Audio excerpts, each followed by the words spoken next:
Today there are a lot of interesting updates from the Russian Federation. Here, in the aftermath of Russia's largest missile strike of the war, Ukraine launched a thunderous response that sent shockwaves through the Russian homeland. As drones swarmed strategic targets and panic gripped the skies over Moscow, even Vladimir Putin found himself uncomfortably close to the line of fire. Even while the 1,000 for 1,000 prisoner of war exchange process was taking place as agreed upon in Istanbul, the Russians launched a massive drone and missile strike campaign targeting Ukrainian civilians and critical infrastructure. The Russian strike consisted of almost 300 drones and 69 guided missiles, making it the largest strike launched in a single day, with the campaign lasting over 3 days using nearly 1,000 drones in total. The Ukrainians responded with a massive drone strike of their own, targeting critical Russian military and economic infrastructure used for the launch of drones and missiles, as well as their production. The intensity of the Ukrainian strike caused chaos to the point a dozen Russian government planes, presumably with Russian government officials, flew from Moscow towards the eastern cities of Samara and Kazan, likely to evade being killed in precision strikes. At the time of the strike, Russian President Putin was in a helicopter, likely to avoid becoming a victim of the massive Ukrainian strikes on the ground. However, the commander of Russian Air Defense Forces, Yuri Dashkin, confirmed that Putin was almost killed, as his helicopter ended up in the middle of the Russian effort to repulse Ukrainian drones. Such close calls and sheer incompetence are a common occurrence, as they previously targeted and shot down not just their own fighter jets, but several civilian airliners in the past as well. Another video from Moscow shows a Russian civilian jet being caught amidst the ground fire of Russian air defenses, narrowly avoiding being hit after being mistaken for a very large Ukrainian drone. Such chaos, as well as Ukrainian strikes targeting military airfields in the area, forced the Russian government to close all airports in the Moscow area and other major cities in Russia during the day.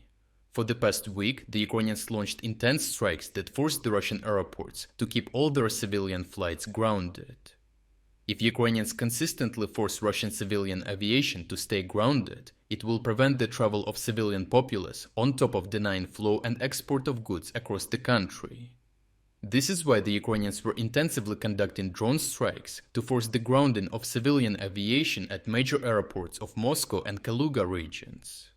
The Ukrainian drone strikes properly struck key economic and military infrastructure, including a battery factory in the city of Yelets, as confirmed by satellite footage.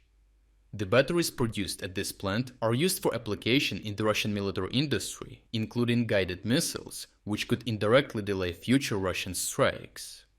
Furthermore, 2 chemical plants in the cities of Kineshma and Tula were struck by Ukrainian drones, with footage confirming the direct impact on the plants.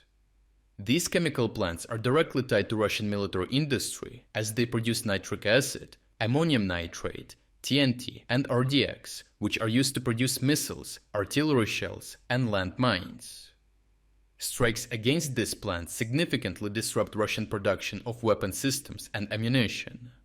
These strikes are no coincidence, as causing any disruption alleviates the pressure of a frontline Ukrainian infantryman, as Russia prepares to go all in on the attack this summer. On top of that, the Ukrainians struck the Scout tractor factory in Tula, after Ukrainian military intelligence discovered that the factory was covertly being used to produce parts for artillery systems and logistics trucks for the Russian army. Overall, the largest Russian missile strike against Ukraine did not pass without an even more devastating Ukrainian retribution, which resulted in successful strikes against critical Russian military industries and the cancellation of air traffic. Continuation of these strikes by the Ukrainians could lead to devastating blows to the Russian wartime industry, which could consequently weaken the Russian capability to conduct intense assaults during their planned summer offensive. If you are against the invasion of Ukraine and you want to support the work that I am doing, consider subscribing to our own independent news website.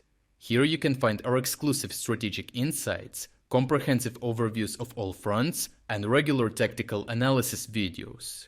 By subscribing, you will not only show your support for this channel, but also help and defend independent journalism. The link to our website is in the description. Thank you for watching this report, and I appreciate everyone who stepped up to join us.